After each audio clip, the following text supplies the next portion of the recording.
प्यारे बच्चों, आज गणित हम लोग शुरू करने जा रहे हैं और इसमें हम एकदम जीरो लेवल से शुरू करेंगे और जीरो टू हीरो तक हम लोग जाएंगे। जीरो से शुरू करके आप सबों को हीरो तक पहुंचाने का हमारा लक्ष्य है। और सबसे पहला चैप्टर हम आज पढ़ने जा रहे हैं नंबर सिस्टम।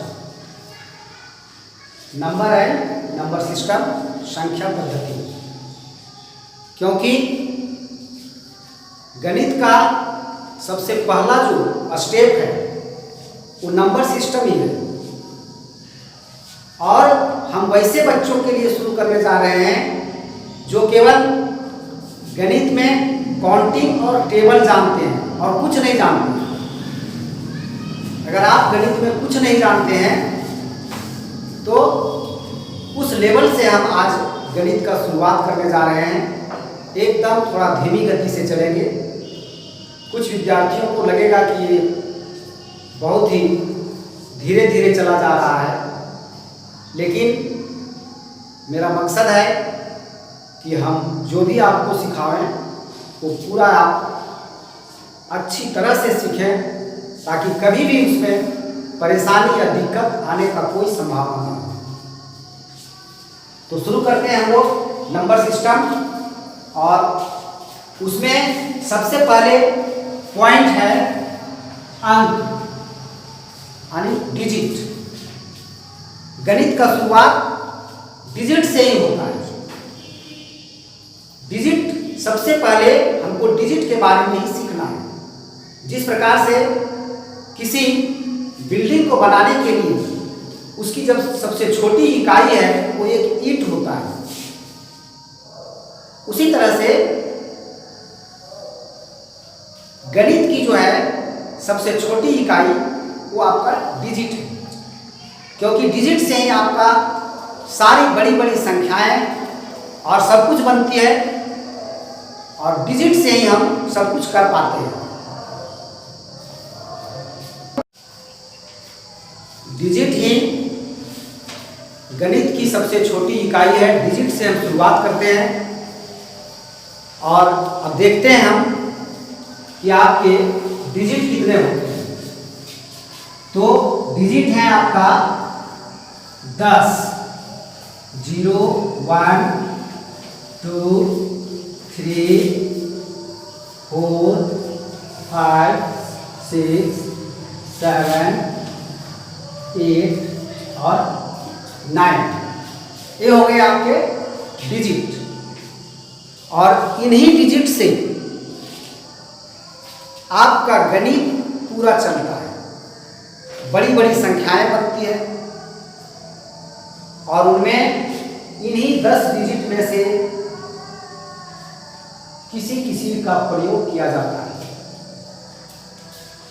तो आप डिजिट समझ गए हैं। अब इस पर अगर आपको क्वेश्चन किया जाए कि नंबर सिस्टम में कितने डिजिट होते हैं तो आप सभी बता देंगे। नंबर सिस्टम में 10 डिजिट होते हैं, 0, 1, 2, 3, 4, 5, 6, 7, 8 और 9। उसके बाद हम दूसरा आप देखते हैं संख्या यानी नंबर। अब इन्हीं डिजिट से नंबर बनते हैं और ये जो डिजिट हैं ये डिजिट भी नंबर है और भी नंबर बनते हैं। इससे अनगिनत नंबर बनते हैं, लेकिन ये डिजिट खुद भी नंबर है। तो नंबर का एग्जांपल आप कुछ भी ले सकते हैं, जैसे 12, ये भी एक नंबर है। उसके बाद आप लीजिए 4630, ये भी एक नंबर है। फिर आप लीजिए 0, ये भी एक नंबर है। और एग्जांपल आप ले सकते हैं, नंबर कई होते हैं। ये देखिए 5/6 भी एक नंबर है, -8 भी एक नंबर है। कई नंबर है। नंबर जो है वो असंख्य है, इन्फिनाइट है। उसके बाद 3.25 भी एक नंबर है। ये सभी नंबर्स हैं। ये देखिए आपका ये नेगेटिव नंबर है, जो माइनस में है उसको नेगेटिव नंबर बोला जाता है, और ये सब जो है वो पॉजिटिव नंबर्स हैं। अब आगे हम नंबर के बारे में पढ़ेंगे, लेकिन सबसे पहले आप ये जानिए कि ये सभी नंबर्स हैं और इसके कई एग्जाम्पल हम दे सकते हैं। इससे लेकिन आपको यही समझना है कि 12 एक नंबर है जिसमें 2 डिजिट का यूज किया गया है, 1 और 2 का। 1 और 2 का यूज करके 12 बनाया गया। 4, 6, 3 और 0 ये 4 डिजिट का यूज करके 4630 बनाया गया। 0 एक डिजिट भी है और एक नंबर भी है, क्योंकि हम पहले ही बताए कि ये सारे जो हैं डिजिट वो नंबर्स भी हैं। अगर आपको नंबर्स का एग्जाम्पल बोला जाए कि नंबर्स का एग्जाम्पल बताइए, तो आप इनमें से कोई एक भी दे सकते हैं, या फिर और बड़ा नंबर दीजिए, 12 बोलिए, 14 बोलिए, कुछ भी बोल करके आप नंबर का एग्जाम्पल दे सकते हैं। 5/6 भी नंबर का एग्जाम्पल है, -8 भी है, 3.25 भी है, और कई हैं, अनगिनत नंबर्स हैं। और नेक्स्ट हम देखते हैं, अब नंबर्स को कई प्रकार के नंबर्स में बांटा गया है। नंबर भी जो है वो कितने प्रकार के हैं। कुछ नंबर नेचुरल नंबर कहलाते हैं, कुछ नंबर होल नंबर कहलाते हैं, कुछ इंटीजर्स कहलाते हैं, कुछ फिर आप देखेंगे इवेन नंबर हैं, ओड नंबर हैं। कई प्रकार का नंबर है जिसके बारे में एकदम ध्यानपूर्वक और धीमी गति से सीखने का प्रयास करेंगे। जैसे आप अभी तक जो 2 पॉइंट आप सीखे हैं, एक डिजिट और दूसरा नंबर, तो आप इसमें किसी प्रकार का कमी नहीं होना चाहिए, क्योंकि डिजिट के बारे में अगर आपको पूछे कि डिजिट क्या है, डिजिट का एग्जाम्पल दीजिए, तो आप तुरंत दे देंगे।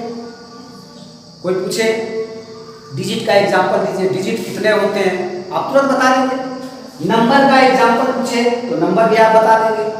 ये रटने का चीज नहीं है कि नंबर का एग्जाम्पल पूछेगा तो आप 12 ही बोलेंगे, 4630 ही बोलेंगे। ये रटने का जरूरत नहीं है, गणित में आपको समझने का जरूरत है। हमेशा सभी बातों को समझने का प्रयास करेंगे। रटने से कुछ नहीं होता है, रटा हुआ चीज बहुत जल्द भूल जाते हैं, और जो आपके दिमाग में बैठा हुआ है वो कभी नहीं भूलेगा। इसलिए जब नंबर्स का एग्जाम्पल बोला जाए तो आप कोई भी नंबर बोल सकते हैं, नंबर तो बहुत है। डिजिट का पूछा जाए तो आप 1 डिजिट है, डिजिट तो 10 है, ज़्यादा डिजिट है नहीं। डिजिट तो आपका सीमित है, लेकिन नंबर असीमित है। इन्हीं डिजिट के माध्यम से बनने वाले नंबर्स की संख्या इन्फिनाइट है। इन्फिनाइट मतलब अनंत है। तो ये हो गया। अब नेक्स्ट है आपका प्राकृत संख्या, जिसको हम कहते हैं नेचुरल नंबर। नेचुरल नंबर है, प्राकृत संख्या है। नेचुरल का मतलब होता है, नेचर का मतलब प्रकृति, जिसको आप ईश्वर या भगवान या और कुछ कहते हैं। और ये नेचुरल नंबर कौन कौन से हैं? तो नेचुरल नंबर में आपका आता है 1, 2,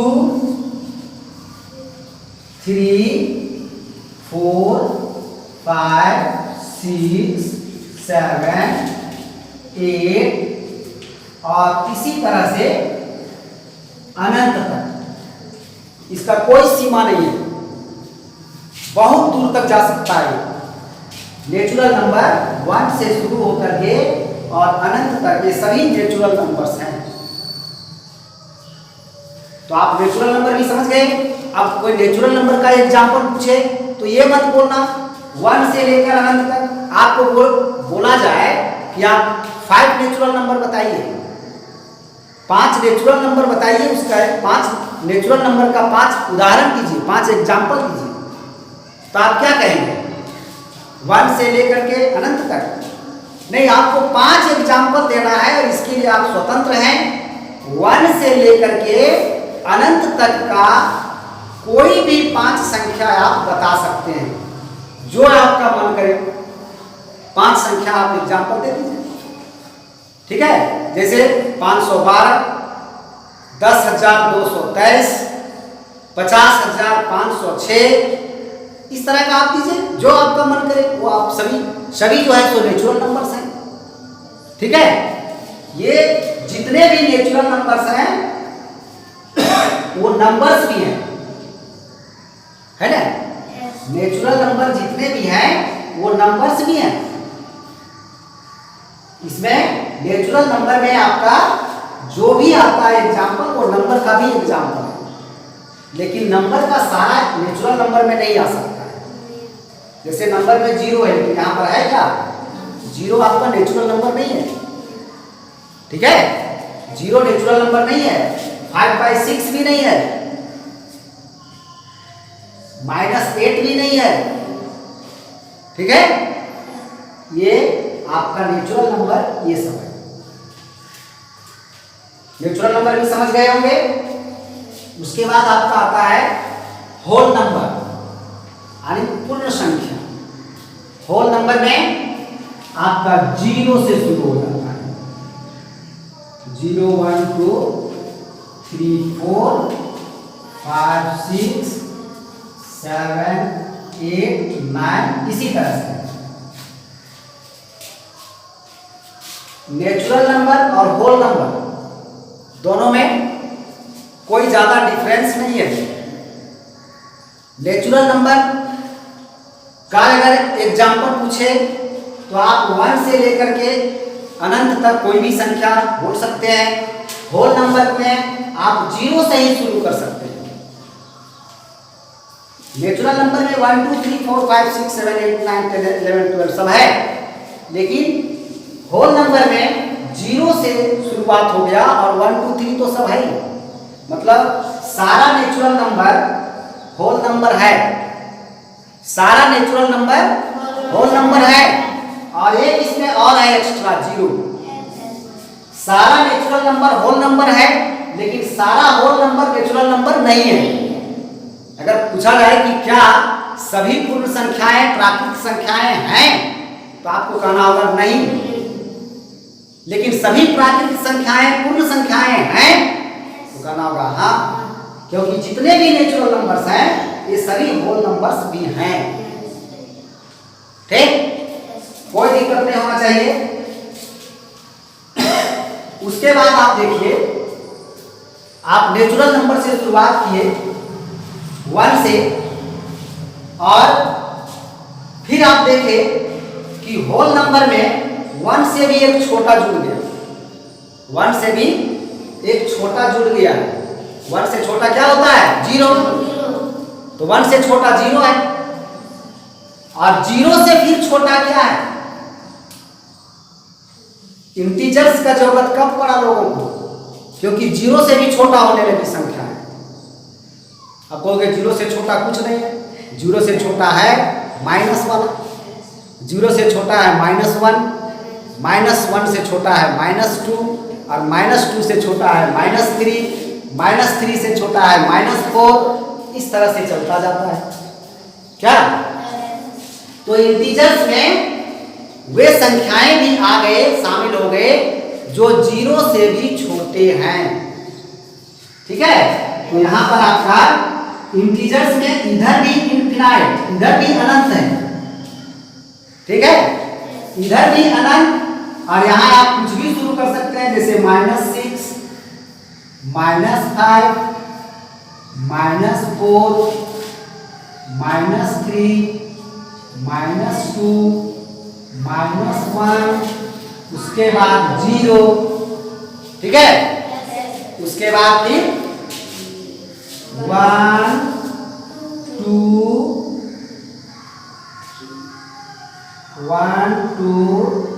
3, 4, 5, और इसी तरह से इन्फिनाइट तक। ठीक, यानी आपका नेचुरल नंबर, होल नंबर और इंटीजर्स पूर्णांक, ये तीनों को आप ध्यान से समझिए कि इन तीनों में क्या क्या डिफरेंस है।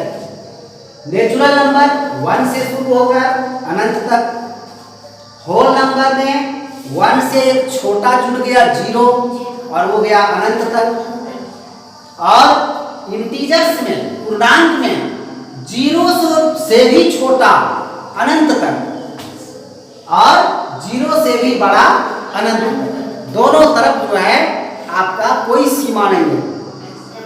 0 से जितना हम घटते जाएंगे और इधर 0 से जितना बढ़ते जाएंगे और 0 भी उसमें शामिल है, ये सब मिलाकर आपका इंटीजर्स कहलाते हैं, पूर्णांक कहलाते हैं। तो आपका ये कितना बात हो गया? 5 चीजें आप अच्छी प्रकार से समझने का पहले प्रयास कीजिएगा, क्योंकि ये आपका शुरुआती है।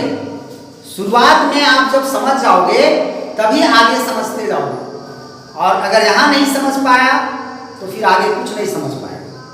और इसके लिए आपको मेहनत करने का जरूरत है। आपको यहाँ पर अब मेहनत करना है। अब मेहनत क्या करना है? आप डिजिट समझिए पहले कि डिजिट कौन कौन है। तो डिजिट आप 0 1 2 3 4 5 6 7 8 9 8, कहीं भी आप देखिए, आप जहां भी जाइए, जो भी सब्जेक्ट पढ़िए, जहां भी जाइए, तो आप कुछ लिखा हुआ देखिए तो आप वहां पर जरूर सोचिए, देखिए अच्छा ये लिखा हुआ है, कहीं पर लिखा हुआ है मान लीजिए 95, आप देख लिए 95 लिखा हुआ है, तो आप वहां देखिए 95 में 2 डिजिट है, 9 है, 5 है। देखिए आपका प्रैक्टिकल नॉलेज बढ़ रहा है, आप वहां भी पढ़ रहे हैं। आप जहां भी जाते हैं आपको कहीं ना कोई संख्या दिखेगी, तो उस संख्या में आप देखिए कौन कौन सा डिजिट है। आप किसी के गाड़ी को देखते हैं, उसका नंबर होता है, तो आप देखिए उसमें 4 डिजिट होता है। मान लीजिए किसी का गाड़ी का जो नंबर है उसमें 4 डिजिट है, 9834, तो आप देखिए कि 9 डिजिट है, 8 भी डिजिट है, 3 भी एक डिजिट है, 4 भी एक डिजिट है। हमेशा दिमाग में बैठाए रखिए। और फिर उसी तरह से आप नंबर को भी देखिए। नंबर आप जान रहे हैं, आप वर्क कीजिए, कॉपी में वर्क कीजिए, नंबर्स का आप एग्जाम्पल लिखिए, नेचुरल नंबर का एग्जाम्पल लिखिए, होल नंबर का एग्जाम्पल लिखिए और इंटीजर्स का एग्जाम्पल लिखिए। ठीक है, इस पर आपका फिर आगे कई क्वेश्चंस बनेगा, लेकिन सबसे पहले आपको नंबर्स के बारे में जानना बहुत ही जरूरी है। नंबर्स के बारे में जब आप समझेंगे तभी आप आगे समझ पाएंगे। अब आगे देखते हैं बच्चों नंबर्स के बारे में। सम संख्या यानी इवेन नंबर। अब आप इसके पहले जितना भी नंबर्स को आप देखें तो उनमें से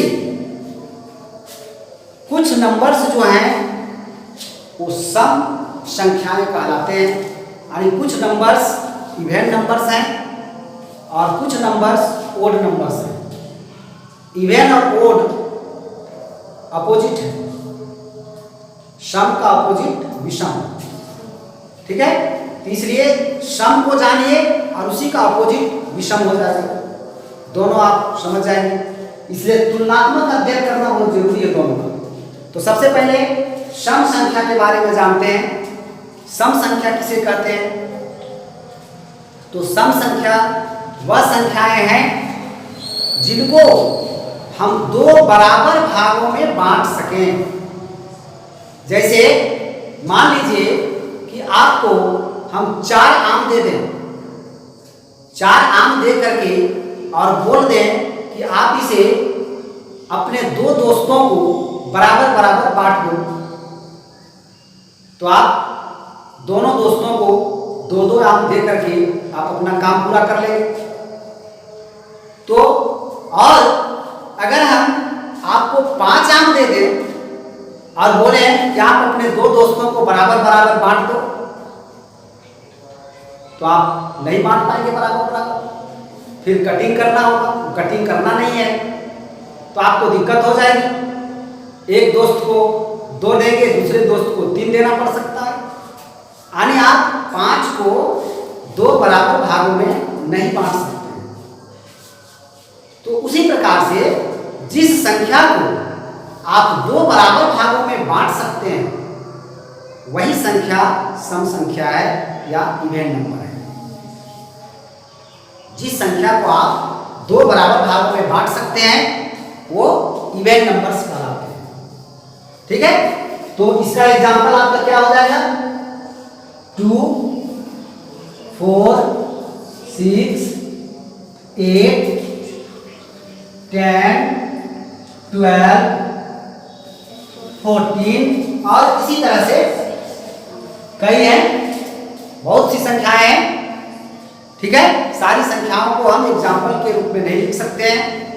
तो कहने का मतलब है कि जिस संख्या को आप 2 बराबर भागों में आसानी से बांट सकते हैं बिना रिमाइंडर का, कोई रिमाइंडर ना बचे, तो उस संख्या को हम सम संख्या या इवेन नंबर कहते हैं। यानी जिस संख्या को 2 से भाग देने के बाद अगर कोई रिमाइंडर ना बचे, दूसरे शब्दों में आप इसको ये भी जानिए कि जिस संख्या को 2 से भाग देने के बाद कोई रिमाइंडर ना रह जाए उस संख्या को हम इवेन नंबर या सम संख्या कहते हैं। ठीक, अब दूसरा जाते हैं ओड नंबर। तो जब इवेन आप समझ गए तो ओड ठीक उसका विपरीत, ठीक उसका उल्टा ऑपोजिट है। इवेन नंबर में 2 बराबर भागों में जो संख्या बांटा जा सके उसको रखा गया है। तो ओड नंबर में जो संख्या 2 बराबर भागों में नहीं बांटा जा सके उसे रखा गया है। यानी जिस संख्या में 2 से पूर्णतः भाग न लगे, 2 से भाग दें तो रिमाइंडर कुछ ना कुछ रह ही जाए, तो वैसी संख्या को हम ओड नंबर या विषम संख्या कहते हैं। जैसे अगर 5 आम को बांटना था तो 2-2 आम दोनों दोस्त को दे दिया तो एक आम बच ही गया, इसलिए 5 जो है वो ओड नंबर है। इसी प्रकार की संख्याएं जिसे हम 2 बराबर भागों में नहीं बांट सकते हैं वे ओड नंबर या विषम संख्याएं कहलाते हैं। इसका एग्जांपल आपका है 1, 3, 1 के बाद 3, 3 के बाद 5, 7, 9, 11, 13, 15 और इसी तरह का चलेगा। इसकी भी कई उदाहरण हैं। जिन जिन संख्याओं को हम 2 बराबर भागों में नहीं बांट सकते हैं वे सारे ओड नंबर्स हैं, यानी विषम संख्याएं हैं। ठीक, अब नेक्स्ट हम देखते हैं भाज्य संख्या या संयुक्त संख्या या यौगिक संख्या, जिसको इंग्लिश में कहते हैं कंपोजिट नंबर्स। ठीक, हिंदी कितना कठिन है तो आप देखिए। आप अगर भाज्य संख्या को जान रहे हैं, आप भाज्य संख्या को पढ़ लिए और आपको कोई पूछ दिया भाज्य संख्या का एग्जाम्पल बताओ, तो आप भाज्य संख्या को पढ़े हुए हैं, आप एग्जाम्पल बता देंगे फटाफट। लेकिन आपको कहा दे संयुक्त संख्या का एग्जाम्पल दीजिए तो आप नहीं बता पाओ, जबकि आप जान रहे हो, आपको पता है भाज्य संख्या का एग्जाम्पल पता है, फिर भी आप एग्जाम्पल नहीं बता पाएंगे अगर आप ये नहीं जानेंगे कि भाज्य संख्या का दूसरा नाम संयुक्त संख्या भी है और यौगिक संख्या भी है। इसलिए इन सब बातों पर भी ध्यान रखना है। भाज्य संख्या का दूसरा नाम संयुक्त संख्या और तीसरा नाम यौगिक संख्या भी है और इंग्लिश में इसे कंपोजिट नंबर भी कहा जाता है। ठीक है, तो भाज्य संख्या किसे कहते हैं? अब भाज्य संख्या का भी आपको एग्जाम्पल जानना है। भाज्य संख्या के बारे में उसका क्या प्रॉपर्टीज है, क्या उसका गुण धर्म है, ये जानना बहुत जरूरी है। ठीक है, जिस तरह से आप अभी सम संख्या और विषम संख्या का प्रॉपर्टीज को समझ गए हैं अच्छी तरह से, 2 से भाग लग जाए तो सम संख्या और 2 से भाग नहीं लगे तो विषम संख्या। बहुत ही आसान प्रॉपर्टी है उसका दोनों का।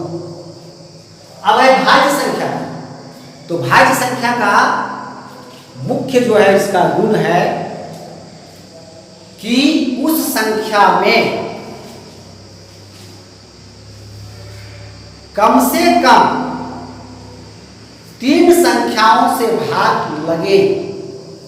जिस संख्या में कम से कम 3 संख्याओं से भाग लगे उसे ही हम भाज्य संख्या, संयुक्त संख्या, यौगिक संख्या या कंपोजिट नंबर कहते हैं। 3 संख्याओं से भाग लगना चाहिए, क्योंकि 2 संख्याओं से तो सब में लग जाता है। क्या जितनी भी संख्याएं हैं उसमें 2 संख्या से सब में भाग लग जाएगा। 2 से किससे? एक से और एक खुद अपने से। क्या कोई भी संख्या आप ले लीजिए जिसमें 1 से और खुद अपने से निश्चित भाग लग ही जाएगा। तो किसी भी संख्या में 2 से तो लगना ही लगना है, लेकिन जिस संख्या में 2 से अधिक यानी कम से कम 3 या 3 से ज्यादा संख्याओं से भाग लग सके उसे ही हम भाज्य संख्या या कंपोजिट नंबर कहते हैं। ठीक है, यानी जिस संख्या का, दूसरे शब्दों में इसका परिभाषा आप ये भी जानिए कि जिस संख्या का 2 से अधिक फैक्टर हो। फैक्टर में आप क्या निकालते थे? जैसे आपको बोला जाता था 4 का फैक्टर निकालिए, तो 4 का फैक्टर 1 2 4, यानी 4 में किससे किससे भाग लग रहा है वही उसका फैक्टर है। बात वही है, लेकिन इस परिभाषा का थोड़ा सा शब्द बदल गया कि जिस संख्या का 2 से अधिक फैक्टर हो उस संख्या को हम भाज्य संख्या या कंपोजिट नंबर कहते हैं। ठीक है, तो इसका एग्जांपल है आपका जैसे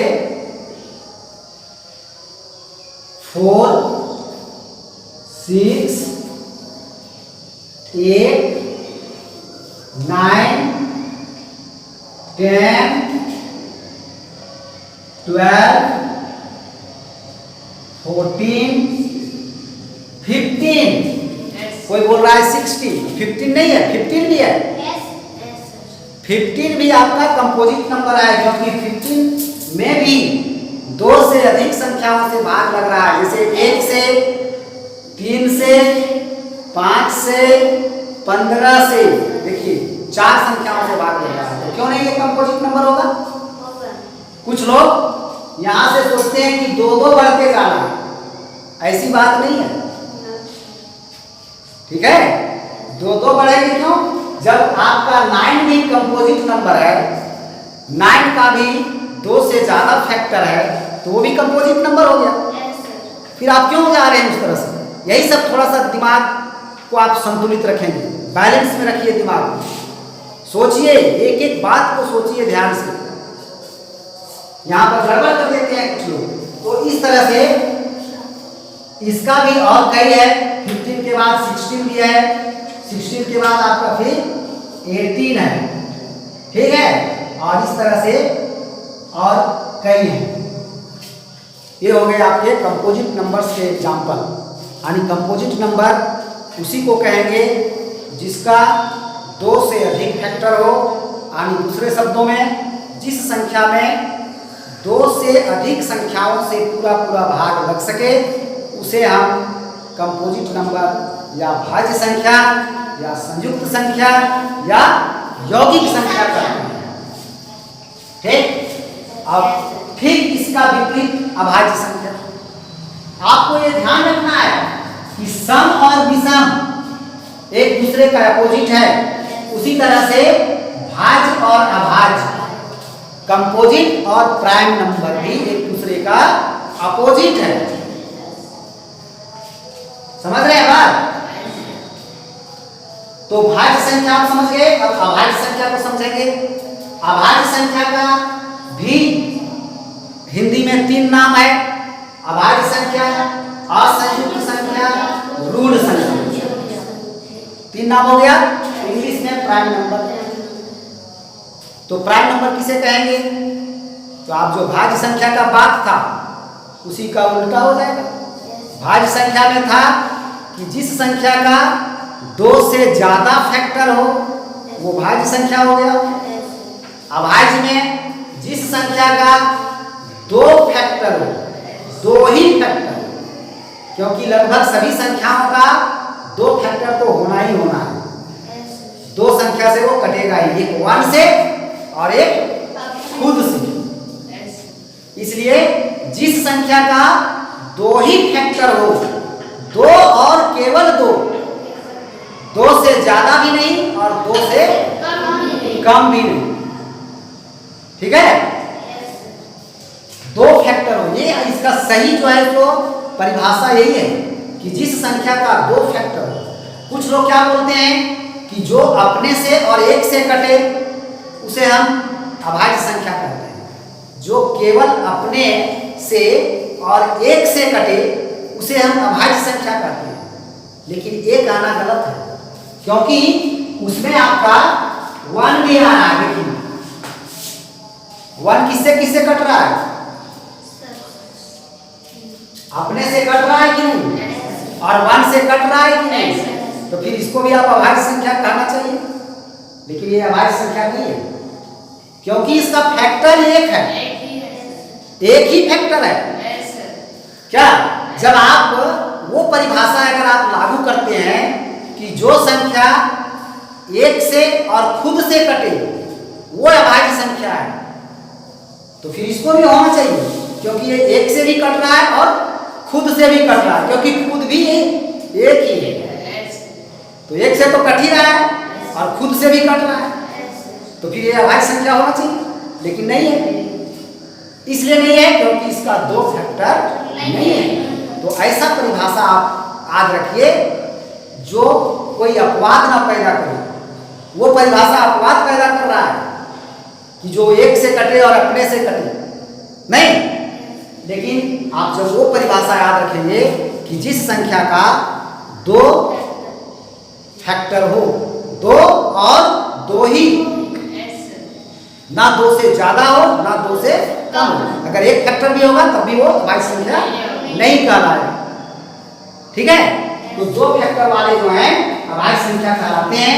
इसका एग्जांपल आपका है 2, 3 और फिर आपका आएगा 5, 7, 11। अभी कुछ लोग सोच रहे होंगे 9, लेकिन 9 नहीं होगा। कुछ लोग क्या सोचते हैं 2 बढ़ते जा रहा है, 2 बढ़ते जा रहा है, तो 9 भी बोल नहीं, ठीक? तो 11 के बाद आपका 13 के बाद आपका आ जाएगा 17 और 17 के बाद 19 और इस तरह से आगे की बढ़ते जाएंगे इन्फिनाइट तक। और जितना आगे बढ़ेंगे तो कई और अभाज्य संख्याएं मिलेंगे आपको, ठीक? तो आपका ये हो गया सम संख्या, विषम संख्या, भाज्य संख्या, अभाज्य संख्या। इन चारों में अब आप देखिए इन चारों में से क्या क्या बातें महत्वपूर्ण हैं जिस पर आपको ध्यान रखना बहुत जरूरी है। क्या क्या जरूरी है? इवन नंबर और ओड नंबर एक दूसरे का अपोजिट है, ये आप सीख गए।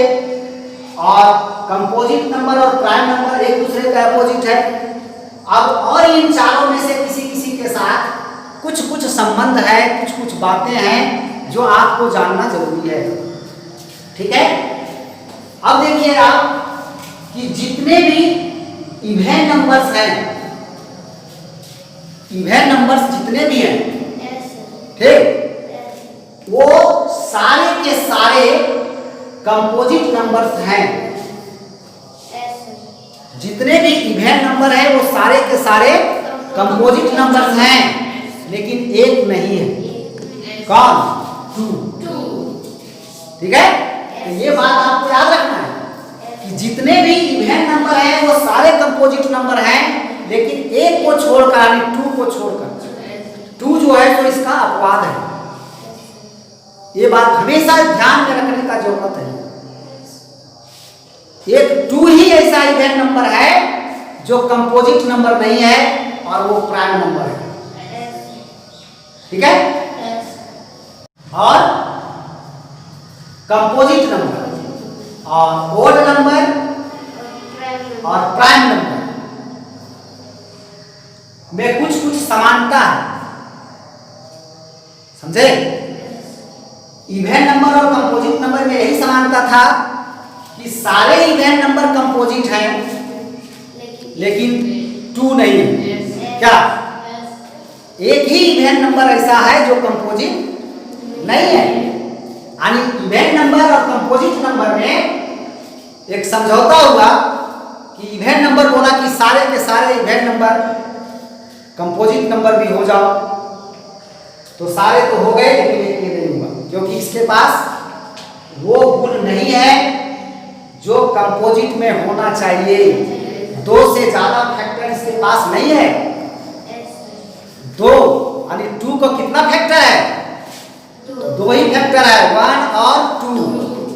इसलिए ये आपका कंपोजिट नंबर नहीं बन पाया।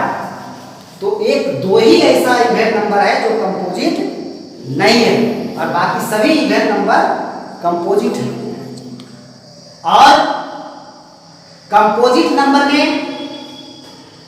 ये दूसरी बात है। फिर अब आइए ओड नंबर। ओड नंबर जो है वो अधिकतर, अभी सारे ओड नंबर प्राइम नंबर नहीं है। यहां पर एक मत सोचना कि सारे इवेन नंबर कंपोजिट नंबर है तो सारे ओड नंबर प्राइम नंबर होगा। ऐसा नहीं है। कई ओड नंबर हैं जो प्राइम नहीं है, उसमें 1 या 2 गिनती नहीं कर सकते। इसमें तो केवल एक ही पिछड़ रहा है। इवेन नंबर में एक ही नंबर ऐसा पिछड़ रहा है जो कंपोजिट नहीं है, लेकिन ओड नंबर में कई नंबर पिछड़ रहे हैं जो प्राइम नंबर नहीं है। जैसे आप कितने में देख लीजिए ना, आप देख लीजिए कि ओड नंबर में 9 था, लेकिन इसमें आया क्या? इसमें नहीं आया। ओड नंबर में आपका 15 था, लेकिन इसमें आया क्या? तो इतना ही दूर में आपको 2-2 मिल गए, तो आगे और कई मिलेंगे जो कि ओड नंबर होंगे, लेकिन प्राइम नंबर नहीं होंगे। ठीक है, और इवेन और कंपोजिट में आपको आगे कहीं कोई नंबर नहीं मिल पाएगा। इवेन में ऐसा कोई नंबर नहीं मिलेगा आगे, आप जितना आगे बढ़ जाइए, जो कि वो कंपोजिट ना हो। इवेन नंबर सारे कंपोजिट हैं, इसका अपवाद मात्र एक ही है और वो है 2। ठीक है, ये आपका बहुत ही महत्वपूर्ण बात है। 2 जो है, 2 के नाम पर आप क्या क्या जानते हैं? 2 सबसे छोटा प्राइम नंबर है। सबसे पहली बात, 2 के लिए आप क्या क्या जानते हैं? तो देखिए, 2 जो है वो सबसे छोटा प्राइम नंबर है। आपको अब इसी पर कितना क्वेश्चन बनता है, आपको पूछा जाएगा, क्वेश्चन में आएगा सबसे छोटा प्राइम नंबर कौन सा है, तो इसका आंसर होगा 2। सबसे छोटा कंपोजिट नंबर कौन सा है, तो इसका आंसर होगा 4। सबसे छोटा कंपोजिट नंबर 4 ही है क्या? फिर कहेगा सबसे छोटा इवेन नंबर कौन सा है, तो 2। सबसे छोटा ओड नंबर कौन सा है, तो 1। ठीक है, अब देखिए कि इसी पर कितना क्वेश्चन बनता है। और आगे आपको 2 पर एक और क्वेश्चन ये बन रहा है कि आ जाएगा आपके पास क्वेश्चन कि वह संख्या बताएं जो इवेन हो और कंपोजिट नहीं हो। वह संख्या कौन सा है जो इवेन नंबर है लेकिन कंपोजिट नंबर नहीं है। ठीक है, तो इवेन नंबर वो है लेकिन कंपोजिट नंबर नहीं है। दूसरी बात में आ सकता है कि वह इवेन नंबर जो प्राइम नंबर हो वो कौन सा है? 2 है। वह इवेन नंबर जो प्राइम नंबर हो वो एक ही है, एकमात्र इवेन नंबर 2 है जो प्राइम नंबर भी है। ठीक है, तो आप इतनी बातों को तरह तरह का क्वेश्चन अपने माइंड में पैदा कीजिए, माइंड को क्रिएटिव बनाइए। मैथ को जो है तो तभी आप अच्छी तरह से समझ पाएंगे। मैथ में है कि आप जो भी काम करते हैं उस पर आप खुद से क्वेश्चन कीजिए, क्यों, हम क्यों ऐसा करते हैं, उसका जवाब आप पहले जानिए तब कीजिए। निश्चित रूप से आप मैथ अच्छी तरह से सीख पाएंगे। और केवल देख करके लिखने के चक्कर में रहिएगा तो कभी भी आप मैथ नहीं समझ पाएंगे। कुछ लोग एंसर के चक्कर में रहते हैं, एंसर आ गया, ऐसे करो वैसे करो आंसर आ जाएगा, लेकिन नहीं, ऐसे करो वैसे करो तो क्यों करो, हम क्यों ऐसा करें, ये पहले आप जानिए। करिए तो जरूर लेकिन बिना जाने मत कीजिए। पहले आप जानिए कि ऐसा हम क्यों करें, इसको इससे गुना क्यों करें, इसको इससे भाग क्यों करें, इसमें इसको क्यों जोड़ें, आंसर लाने के लिए जोड़ें कि और कुछ दूसरा मकसद है, दूसरा कोई बात है। तो आंसर लाने के मकसद से केवल नहीं, उसके अंदर जो बात है वो प्रैक्टिकल कुछ बात है, जो प्रैक्टिकल बात है उसको समझिए। जब क्वेश्चन बताएंगे तब आपको सारा बात बताएंगे कि इसमें क्या प्रैक्टिकल है और इसमें क्या प्रैक्टिकल नहीं है, सारे बात बताएंगे। ये जितना भी आपको मैथ का जो शुरुआत किया जा रहा है आज से, वो आपका विभिन्न प्रतियोगिता परीक्षाओं में बहुत ही महत्वपूर्ण बातों को आप लोगों को बताने का हमारा प्रयास रहेगा। चाहे वो रेलवे का कॉम्पिटिटिव एग्जाम हो या एसएससी हो, सीजीएल हो, या तो फिर आपका सैनिक स्कूल प्रवेश परीक्षा हो, नवोदय विद्यालय प्रवेश परीक्षा हो और नेत्रहाट विद्यालय हो, विभिन्न प्रकार की जो स्कूल स्तर का जो प्रतियोगिता परीक्षाएं हैं उनके लिए भी, और आगे बैंकिंग, रेलवे, एसएससी, ये सब परीक्षाओं में जो क्वेश्चंस आते हैं नंबर सिस्टम से या अन्य जो भी मैथ का जो अरिथमेटिक यानी अंकगणित से, वो सारा आपको एक एक करके हम लोग बताते जाएंगे। लेकिन आप सारा वीडियो को देखते जाइएगा, एक भी वीडियो को आप छोड़िएगा मत। ये आज आपका ये पहला क्लास है, इससे आपको शुरुआत करना है और प्रत्येक क्लास को आपको करते जाना है। तो इन्हीं बातों के साथ आज का आपका क्लास यहाँ पर अब स्थगित करते हैं। धन्यवाद।